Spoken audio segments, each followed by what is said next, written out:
Bab 2, Acara Sepasaran Bayi. Dek, kamu tidak apa-apa kalau Mas tinggal kerja? Tanya Heru. Tidak apa-apa Mas, hari ini Cynthia libur, pasti dia kesini.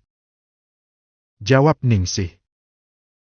Ya sudah, Mas berangkat dulu, ini sarapannya ya. Mas berangkat dulu, assalamualaikum. Pamit Heru. Waalaikumsalam Mas. Tak lama Cynthia, adik dari Ningsih, datang untuk menemani kakaknya. Cynthia merupakan anak istimewa, dia mampu melihat hal gaib karena kekuatan itu menurun dari ayahnya sendiri. Kakak! Teriak Cynthia. Has, jangan keras-keras. Tuh adik bayi lagi tidur.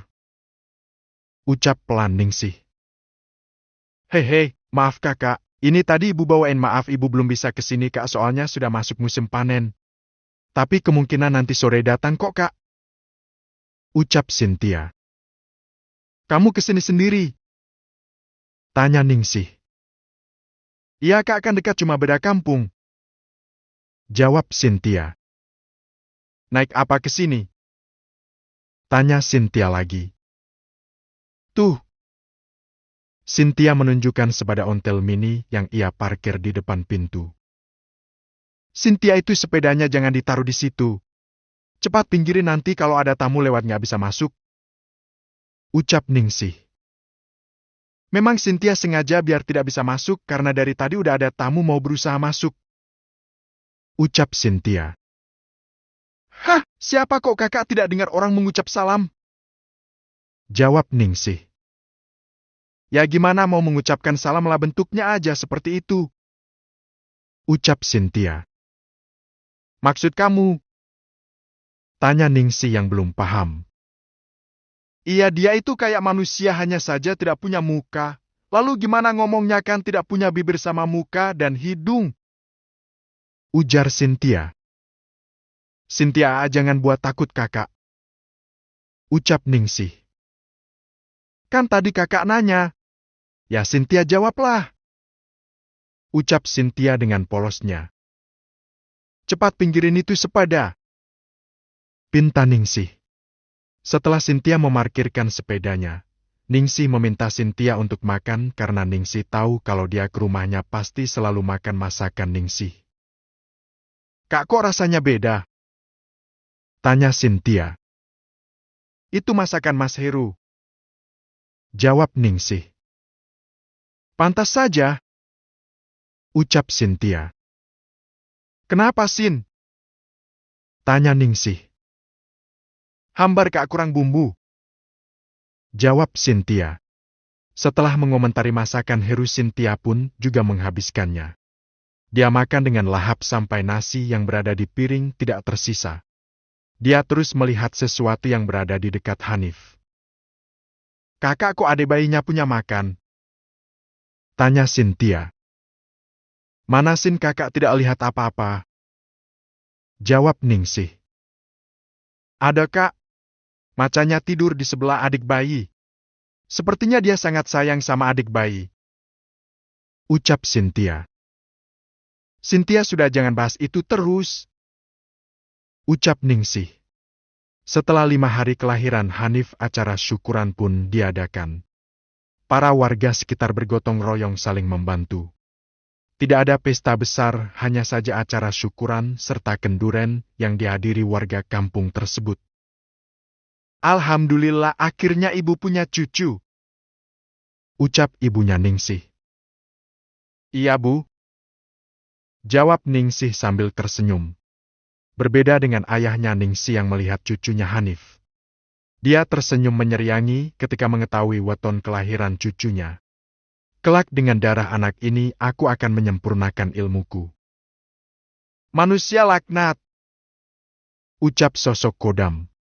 Kenapa bocah itu ada yang mendampingi dari bangsa harimau? Batin ayahnya Ningsih. Ganggu putuku, urusanmu karo aku. Ucap Kodam itu. Aku tidak ada urusan denganmu, aku hanya akan meminta sedikit darah cucuku untuk keperluanku sendiri. Ucap batin ayahnya Ningsih. Tatapan membunuh dilayangkan kepada ayahnya Ningsih. Membuat nyalinya begitu ciut, ketika menghadapi khodam yang usianya sudah ribuan tahun itu. Acara syukuran Hanif sedang berlangsung dengan khidmat. Seorang ustadz sedang memimpin doa untuk mendoakan keluarga Heru, terutama sang jabang bayi yang baru lahir. Acara syukuran telah selesai dan para warga sudah kembali ke rumahnya masing-masing. Heru segera membersihkan semua bekas sisa dari acara sepasaran anak lelakinya. "Dek, udah malam kamu tidur, nanti gantian jaga Hanif," ucap Heru. "Mas juga harus tidur, besok kan kerja," jawab Ningsih. "Iya mas, nanti tidur kok setelah ini," jawab Heru. Akhirnya Ningsih memejamkan matanya. Sesaat tidur, dia bermimpi berada di belakang rumahnya, tepatnya di sekitar rumpun bambu itu. Di sana dia melihat seorang wanita tua menggunakan pakaian zaman dulu. Dia berjalan menghampiri Ningsih menggunakan tongkatnya, lalu dia berkata, "Tidak usah khawatir, Nduk. Aku akan menjaga anakmu dari mara bahaya apapun. Semoga kebaikan selalu menyertai keluarga kalian." Sosok wanita tua itu kemudian berubah menjadi seekor harimau loreng dan kembali ke rumpun bambu tersebut. Sesaat setelah bermimpi, dia terbangun dari tidurnya. Dia melihat Hanif yang tertidur pulas dengan wajah yang begitu menggemaskan. "Kok kamu bangun lagi, Dek?" tanya Heru.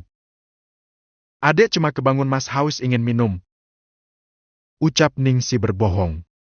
Jika Ningsih mengatakan yang sebenarnya tentang mimpinya, Ningsih yakin kalau Heru tidak akan mempercayai semuanya.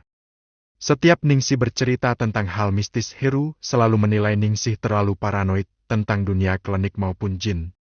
Heru sendiri tahu jika ayah mertuanya merupakan seorang dukun. Oleh karena itu, dia meyakinkan istrinya untuk tidak terlalu percaya pada ajaran itu.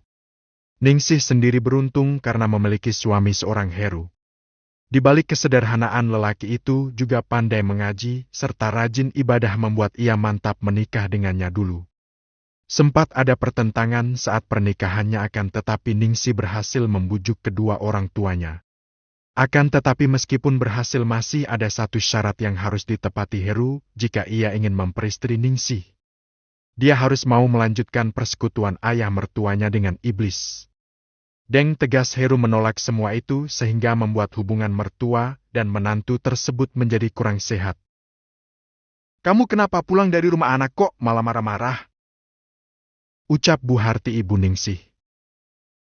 "Gimana tidak marah kalau Heru dengan tegas menolak untuk meneruskan apa yang menjadi warisan leluhur kita?" ucap ayahnya Ningsih. "Kalau tidak mau ya sudahkan ayah, masih ada Yanto, dia kan juga menantumu," jawab ibu. "Tapi aku maunya Heru yang meneruskan. Aku yakin kalau junjungan kita pasti akan senang jika menemukan penerus yang tepat," ucap ayahnya Ningsih. "Terus apa rencana ayah sendiri?" tanya ibunya Ningsih.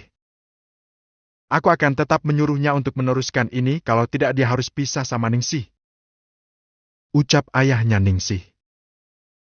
"Terserah kamu ajalah, aku ngantuk mau tidur," ucap ibunya Ningsih. Perempuan kalau diajak berunding malah ditinggal tidur, batin ayahnya Ningsih. Pagi harinya Heru kembali menjalankan aktivitasnya mencari nafkah untuk keluarga kecilnya. "Mas, adek mau tanya, boleh nggak?"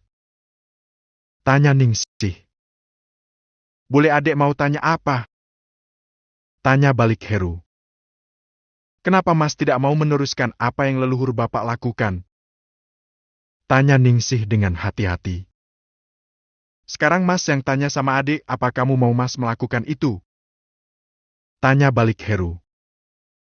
"Sebenarnya adik ragu Mas tentang suatu hal yang ayah lakukan itu, yang katanya adalah warisan turun-temurun dari nenek moyang. Dulu banyak sekali yang mau melamar adik karena mereka ingin meneruskan apa yang Bapak lakukan," ujar Ningsih. Bersambung.